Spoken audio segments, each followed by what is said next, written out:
Uma das ferrovias mais importantes para o agronegócio brasileiro, a Ferronorte também marcou história pela sua modernidade durante a construção e por ter sido a primeira ferrovia concessionada para iniciativa privada no Brasil depois de um período de 20 anos.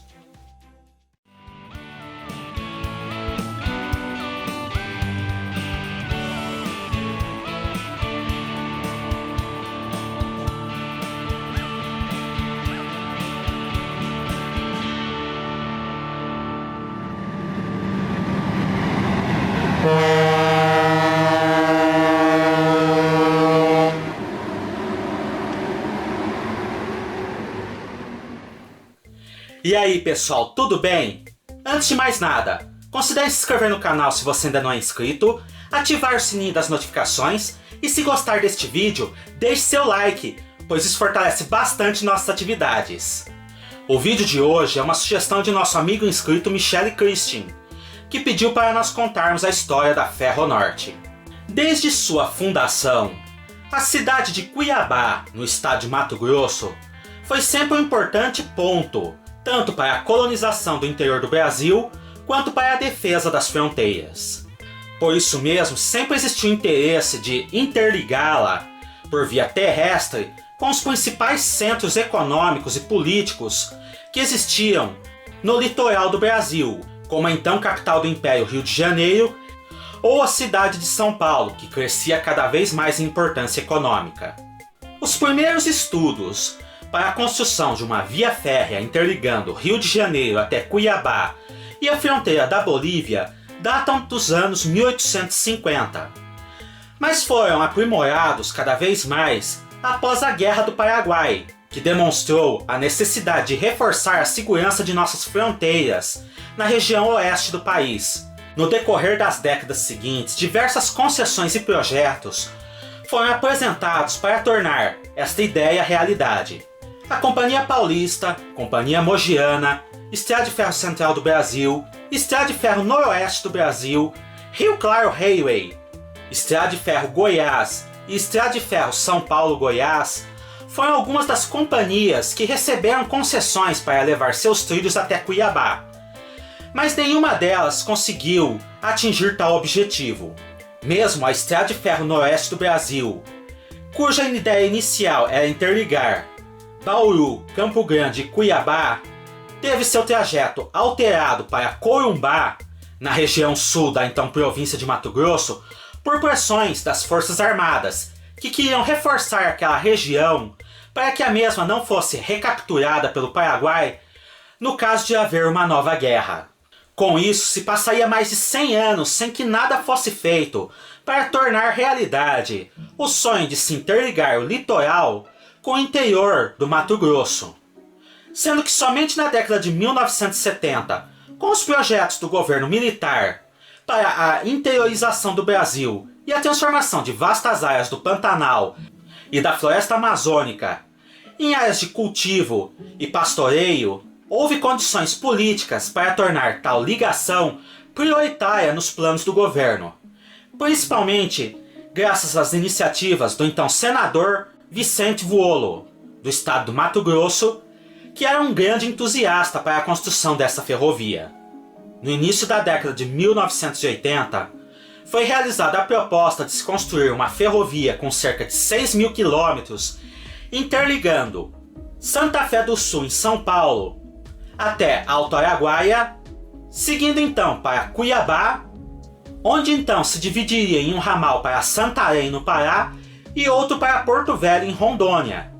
Além disso, haveria outro ramal partindo de Uberlândia, Minas Gerais, até Alto Araguaia. Entretanto, diversas questões políticas tiveram que ser resolvidas antes de que este projeto pudesse começar a se tornar realidade. Em primeiro lugar, havia décadas que o Brasil não concedia para a iniciativa privada a construção de qualquer ferrovia. E desde 1961, não existia mais nenhuma ferrovia de grande porte em mãos da iniciativa privada. Por isso, foi necessário alterar algumas leis e resolver alguns trâmites burocráticos para tornar a ideia daquela ferrovia viável. Além disso, o fracasso na construção da Ferrovia do Aço nos 10 anos anteriores e a opção do governo da época por dar prioridade para o projeto da Ferrovia Norte-Sul, partindo de Açailândia em direção à Imperatriz e então Anápolis, fez com que a ferrovia passando por Mato Grosso tivesse que aguardar mais alguns anos. Somente em 1987 todos os entraves políticos foram resolvidos. E foi decidido que a construção da ferrovia seria feita pela iniciativa privada, sendo que a concessão seria por um período não renovável de 90 anos.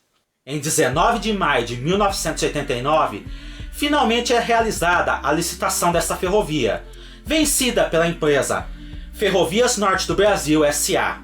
Essa companhia, que também é a chamada de Ferronorte S.A., era uma ideia do então mega empresário Olacir de Moraes, o maior produtor individual de soja do mundo na época. Sendo ele dono de um grande império, incluindo construtoras, bancos, agronegócio, entre outros, ele também era um entusiasta pela construção da ferrovia, que facilitaria a exportação de soja de suas fazendas para o Porto de Santos. A construção do primeiro trecho de 291 km, ligando Aparecida do Taboado e Chapadão do Sul, no então novo estado de Mato Grosso do Sul, foram iniciadas em 1991, sendo que este trecho foi escolhido em detrimento do tramo partindo de Uberlândia, por questões de que a bitola de 1,60 m que seria utilizada na Ferronorte era compatível com as linhas da FEPASA naquele trecho. Sendo que, se tivesse sido escolhido via Uberlândia, haveria necessidade de baldeação. Além disso, a topografia daquele trecho era muito melhor, o que facilitaria a construção da linha, economizando alguns milhões de dólares no resultado final. A Ferronorte foi concebida como uma ferrovia extremamente moderna, com trilhos TR-65, dormentes de concreto, raios mínimos de curva de 500 metros, gradiente de apenas 1,5%, que permitiria que os trens rodassem a velocidades de 80 a 90 km por hora. Durante a construção seriam utilizadas as mais modernas técnicas disponíveis na época, tanto para a terraplanagem, colocação dos dormentos, soldagem dos trilhos e até mesmo a finalização da via permanente. Locomotivas GE C44-9WM-9, vagões Hopper de alumínio com capacidade de 90 toneladas de carga, construídos pela indústria nacional, junto com pranchas de 28 metros, também revolucionariam o transporte de cargas por aquela ferrovia. A Ferronorte foi concebida como uma ferrovia para transporte de cargas, e Olacir de Moraes deixou isso claro desde o primeiro momento, que não haveria o transporte de passageiros por aquela empresa. Entretanto, no momento atual, ainda existe o projeto de que pelo menos o trecho entre Rondonópolis e Cuiabá conte com algum trem expresso, já que esse é o único trecho que possui duas grandes cidades que poderiam ser atendidas. Mas voltando à história, entre 1991 e 1993, as obras se desenvolveram com um bom ritmo. Entretanto, a partir daquele ano, diversas paralisações prejudicaram o andamento das obras. Isso se devia, além do fato de se construir uma ferrovia ser muito caro, também porque a FEPASA, que havia ficado responsável pela construção da linha entre Santa Fé do Sul até a ponte rodoferroviária sobre o rio Paraná, que se interligaria com os trilhos da Ferronorte em Aparecida do Taboado, não conseguia verbas para a construção deste trecho. Além disso, a própria estrutura da FEPASA era obsoleta e precisava de uma ampla reforma para poder suportar os trens de 8.000 toneladas que a Ferronorte planejava percorrer pelos trilhos da Estatal Paulista. Só para levar em conta, a FEPASA ainda utilizava trilhos TR-58 em suas linhas principais entre Araraquara e Santos, mas no resto das linhas ainda se utilizava trilhos TR-45 ou TR-40. Além disso, foi necessário realizar a reforma das pontes para que elas pudessem aguentar uma maior tonelagem por eixo das locomotivas e vagões. Como a Ferronorte não podia continuar a construção de sua linha por não ter a ligação com a FEPASA pronta, ela teve diversas interrupções de suas obras entre 94 e 97, Mesmo tendo já boa parte de seu leito aberto até Chapadão do Sul e a fábrica de dormentes instalada em Aparecida do Taboado em plena produção. Apesar disso, nessa mesma época, Olastir de Moraes propôs que, para tornar o tramo norte da ferrovia ligando Cuiabá a Santarém viável, houvesse uma interligação em bitola larga entre a Estrada de Ferro Carajás e a Ferronorte. Entretanto, essa proposta não saiu do papel e sequer foi incluída nos projetos futuros do governo federal para a licitação. Também nessa época, com problemas financeiros, a Ferronorte foi atrás de parceiros comerciais para tornar seu caixa mais robusto. Mas os problemas enfrentados pela FEPASA fizeram com que a maioria dos interessados se afastasse. Sendo assim, a Prev, Fundeb, Petrobras e outras empresas e fundos do governo entraram como acionistas da Ferronorte em 1997. Além disso, o próprio governo federal tomou para si a responsabilidade de concluir o trecho de 30 km entre a Santa Fé do Sul e a Aparecida do Taboado, o que fez com que as obras da Ferronorte ganhassem um novo vulto. Finalmente, em 1998, a empresa pôde adquirir suas primeiras locomotivas, 4 GE U26C, adquiridas de segunda mão da Vale do Rio Doce, que seriam utilizadas nas obras para a implantação dos trilhos naquele primeiro trecho. Também um total de 60 pranchas foram adquiridas para o transporte de trilhos e dormentes, além de facilitar a implantação dos trilhos nos locais onde esses já estavam sendo colocados. Também um total de 50 vagões Hopper abertos para o transporte de brita foram adquiridos na mesma época. Em 29 de maio de 1998, finalmente a ponte rodoferroviária sobre o Rio Paraná foi inaugurada, permitindo que a Ferronorte pudesse iniciar o transporte teste de cargas entre o terminal de Inocência e o Porto de Santos. Como a empresa, nessa época, ainda não possuía uma frota própria para o transporte de cargas em seu trecho, ela alugou algumas locomotivas e pelo menos 100 vagões da FEPASA, sendo que o primeiro trem chegou no Porto de Santos no dia 3 de junho daquele mesmo ano. No segundo semestre de 1998, foram recebidos os primeiros de 780 vagões Hopper metálicos encomendados pela empresa, começando a ser comum ver duplas de GE U26C e 20 a 30 vagões Hopper sendo tracionados pelas linhas da antiga FEPASA. Um prenúncio do que estava por vir. Também naquela mesma época, a Ferronorte S.A. e a Novoeste S.A. se associaram em uma única empresa chamada Ferropasa, devido ao fato dos fundos de pensão que eram acionistas em ambas as empresas estarem interessados em concorrer pela licitação da Malha Paulista, ou seja, as linhas da antiga FEPASA, o que tornaria todo o trecho entre Santos e Chapadão do Sul um único corredor de exportação sobre o mesmo grupo. Em outubro daquele mesmo ano, a Ferropasa venceu o certame, sendo criada então a Ferroban, Ferrovia Bandeirantes S.A., para a operação das linhas da antiga FEPASA. Embora essa ideia parecesse muito boa naquele momento, foi o prenúncio de um problema grave que ocorreria alguns anos depois, com o abandono de diversos trechos da malha e a criação de um monopólio que prejudicou não apenas os clientes, mas a própria logística e estrutura ferroviária. Em janeiro de 1999, foram recebidas as primeiras GE C44 9WM no Porto de Santos, tendo sido essas locomotivas produzidas nos Estados Unidos. Elas representaram uma mudança no padrão de cores que até então vigorava nas ferrovias brasileiras, já que elas traziam as cores amarelo e verde alusivas à bandeira nacional. Foram recebidas 50 unidades, que seriam suficientes para o trecho entre Aparecida do Taboado e Alto Taquari, que foi inaugurado naquele mesmo ano. Existiam locomotivas Dash 9 excedentes para aquele trecho. Algumas unidades foram alugadas para a MRS Logística durante os anos de 2000 a 2001, até que o trecho entre Alto Taquari e Alto Araguaia foi inaugurado em 2002. Com a inauguração deste terminal, a terça parte da distância entre a fronteira do estado de São Paulo e Cuiabá já estava concluída. E já havia obras sendo realizadas entre Alto Araguaia e Itiquira, quando todas as obras foram paralisadas e entraram em um período de marasmo. Isso porque, nessa época, a Ferropasa já enfrentava diversos problemas financeiros devido aos diversos déficits enfrentados pela Novoeste e Ferroban, e pelos altos custos de construção da Ferronorte, que levavam boa parte do caixa ao pagamento de juros de dívidas anteriores. Por isso mesmo, em 2003, a Ferronorte, Ferroban e Novoeste foram unidas numa única holding, a Brasil Ferrovias Sociedade Anônima.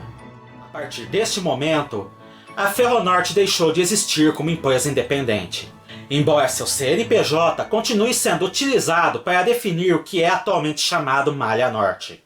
Entretanto, desde 1997, para fins políticos, a ferrovia já tinha o nome de Senador Vicente Vuolo, falecido naquele ano, e que recebeu esta homenagem devido à sua luta para a implantação da estrada de ferro rumo a Cuiabá. Não é meu objetivo nesse vídeo explicar como foi a operação da Brasil Ferrovias. Eu poderia fazer isso em outro Ferro História. O fato é que a Malha Norte ficou estagnada em Alto Araguaia durante muitos anos, sendo que também, para cortar custos, os terminais de Chapadão do Sul, Inocência e Aparecido Taboado foram desativados nesse período. Em 2005, a Brasil Ferrovias foi cindida novamente em duas empresas. A Brasil Ferrovias S.A. para cuidar da linha entre Santos e Alto Araguaia, além das antigas linhas de bitola larga da Companhia Paulista, e a Novoeste S.A. para cuidar das linhas de bitola estreita da antiga Sorocabana e Novoeste. Durante aqueles anos, outros 500 vagões Hopper foram recebidos pela Ferronorte, além de um lote de vagões-tanque da antiga Soma, adquiridos de segunda mão e reformados em Araraquara. Entretanto, como as GE C44-9W não se adaptaram ao uso na Serra do Mar e elas tinham um pagamento muito caro à GE, a Brasil Ferrovias optou por vender uma parte dessas locomotivas para a Estrada de Ferro Carajás e adquirir no lugar cerca de 150 locomotivas diesel-elétrica usadas C-37 importadas dos Estados Unidos.